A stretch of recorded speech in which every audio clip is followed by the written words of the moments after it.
All right, 20 minutes after 10 o'clock. Thank you for tuning in. This is an interesting one. Oh, my gosh. There was a story. Isn't it out of Chicago where there are, I guess, putting up a fight against the Amnesty City thing, right? Yes. Chris Chmielenski, gosh, I just asked him how to pronounce his name. I may have messed it up. Sanctuary City. Sanctuary City, thank you. He's on the phone. He's the NumbersUSA Director and Policy and Activism. He's talking to us about the new version of the Dream Amnesty Act, which is a new bill that would grant amnesty and work permits to nearly 2 million illegal aliens. Oh my gosh, I have so many questions about this topic. Good morning, Chris. Thank you for being on the air with us today. Good morning. Thanks for having me. And you said it almost perfectly. Almost is the key word right there. Well, I know. Thank you so much. We just had a young lady in here. She's from the Philippines. She said it took her a year to become a legalized citizen. Why, if it only takes a year, why is it so hard? Why is the illegal movement so bad? I mean, why can't these people? I don't mean that in a derogatory way, but I mean, why can't immigrants just do it the right way? What's the holdup? I don't understand. So there's two separate things that we're talking about here, and a lot of times, unfortunately, it all gets combined into one thing. So you've got illegal immigration and legal immigration, two totally separate issues. So one of the issues with legal immigration, and you said the Philippines, right? Yeah. Yeah. So about 2/3 of all of our legal immigration so those are folks that are receiving green cards. About 2/3 of the green cards that are issued are based on family preference categories. They're not based on whether they have skills that can help serve the national interest or anything like that. A good chunk of them are extended family members of people that are already here. And all of those categories have annual caps on them.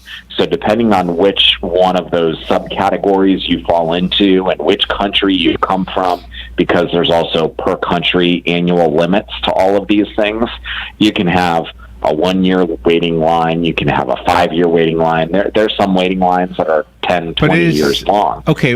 Let's just look at that for a second. If there's a 20-year waiting time, and that's expected. Let's say I'm coming in from some country, and the country I'm from and my circumstances mean this is going to be a 20-year wait.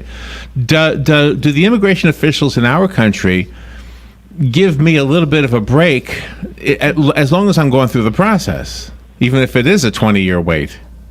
Not if they come here illegally, no. And in some of those cases, they can't come here. So there's very specific rules that are established on what folks that are waiting for a green card can and can't do when they come visit the country. So they can come to the United States, but on a temporary visa, and then they have to leave when their visa expires. If they overstay that visa at all, well, now they've committed an immigration crime, and they may not be able to come. They may lose their shot at a green card.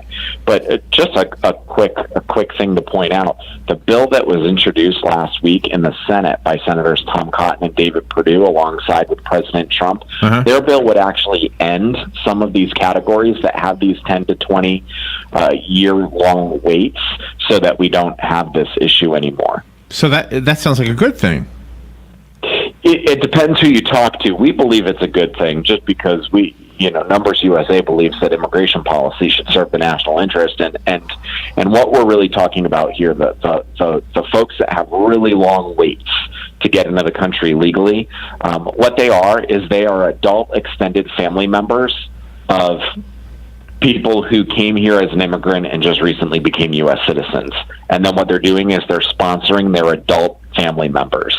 What we call it chain migration, because what happens is you have somebody immigrates to the United States. Let's say they come here on an employment-based green card. They get a job here. Right. So they come here. They can bring in their spouse and their minor children. And then what happens is once they become U.S. citizens, they sponsor their adult brothers and sisters also to come to the country. So they're choosing our immigrants. And then when those folks come in, they can bring in their spouses and minor children and then sponsor their brothers and sisters, and et cetera, et cetera. So it creates these endless chains of migration. So the story in the news today about Chicago and the whole Amnesty City, the Amnesty City thing. I mean, I'm just going to tell you my thoughts, and then you've studied this longer and better than me. I'm going to tell you mine, and you tell me why I'm wrong or right or whatever. My thought is this: that if we have laws. And we have cities that say, you broke the law, but if you stay with us, we instruct our law enforcement to not enforce those laws.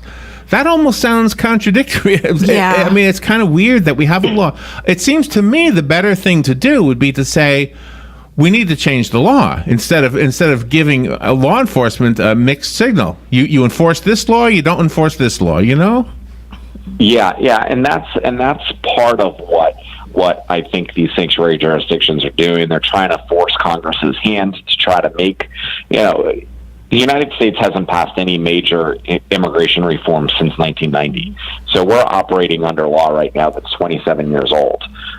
There were some tweaks, some small changes that were made after 9/11, after the terrorist attacks in New York. But when it comes to legal immigration and especially some in the enforcement stuff, a lot of the enforcement laws date back to about 1996. So these laws are over 20 years old. They need some updating. So that's what they're trying to do. And immigration violations, those are federal offenses. So nobody's asking these sanctuary jurisdictions, the city of Chicago.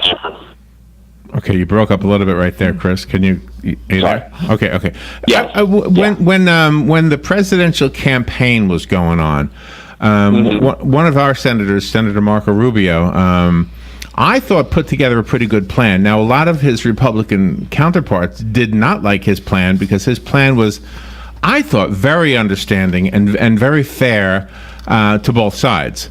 But for some reason, I don't know, nobody liked it. But I thought it was great. And in essence, what I got out of it was, look, if you're here and you're working and you're illegal, we want to give you a way to change that so you are legal. And the example that was in the story was of a fireman or policeman, I can't remember, who was the illegal son of an illegal immigrant. But he grew up here, went to school here. He spoke English. He didn't even have an accent. And he was working for the fire department, I think, in some city, and then was at risk of being deported. And to me, I thought Marco Rubio's plan would have been a perfect plan, but I guess nobody else did. So, well, and Marco Rubio was part of that Gang of Eight back in 2013, so he learned a little bit. But just a little bit of background: in 1986, that was the last time the country passed a massive scale amnesty for folks that are in the country illegally. Ronald Reagan signed the law. And what the bill did, what that law did, was it granted immediate amnesty to folks that were in the country illegally with promises of enforcement down the road. And those promises of enforcement never came to fruition. And that's why we now have an illegal alien population of 11 to 12 million people in the country, because we don't have strong enforcement. So what one of the things that Rubio was talking about during last year's presidential primary was he was saying, let's pass a law where we require the enforcement to come first and then the amnesty comes second. Well, we support the enforcement efforts. We want the enforcement to happen. The amnesty, that's a discussion down the line once the federal government can prove that they're serious about enforcing immigration laws and stopping illegal immigration. But what happens in some of those proposals, like the Gang of Eight proposal and what Rubio was saying, is what it does is it still offers legal presence and immediate work permits to the folks who would qualify for the amnesty before any of the enforcement kicks in. So, Chris, we're just out of time. I really wish we had more time. Okay. I love this topic. Can you leave us with a website so we can look at this further? Sure, NumbersUSA.com. NumbersUSA.com. Easy enough. Chris, thank you for being on the air with us today. That was great. We'll be right back. Thanks for having me. Fox News Radio, I'm Paul Stevens. A manhunt underway for a person of interest in the fatal shooting of a Missouri police officer during a traffic stop late yesterday. Police looking for 39-year-old Ian McCarthy. Police believe this man may have exited his vehicle after being pulled over and then shot at the officer. We do know that Officer Gary Michael was hit. He was able to return fire, but we're not sure this morning if the person of interest was hit or not. Reporter Nicole D'Antonio with Fox TV affiliate WDAF in Kansas City. A lawsuit coming from the city of Chicago against the Justice Department claiming it's illegal to withhold certain public safety grant money from so-called sanctuary cities. Chicago will not let our residents have their fundamental rights isolated and violated. And Chicago will never relinquish our status as a welcoming city. Mayor Rahm Emanuel, Fox News. We report, you decide. Napa know-how. The Napa Legend battery does legendary things, like starting your car when the heat index hits $1.25, or making sure your AC stays running like a gazelle. And now, when you buy a Napa Legend battery, you'll get a prepaid Visa card by mail worth $15. $15 back and a new battery? That's not just legendary, that's Napa know-how. Napa know-how.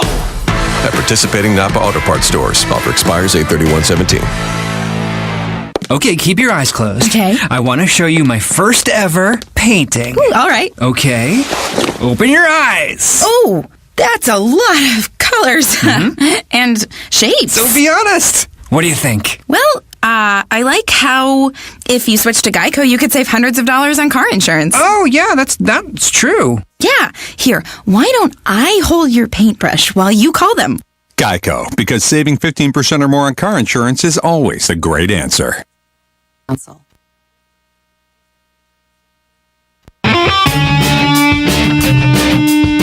Are you in need of custom screen printing, embroidery, or promotional items? Then look no further and come visit the brand new Legacy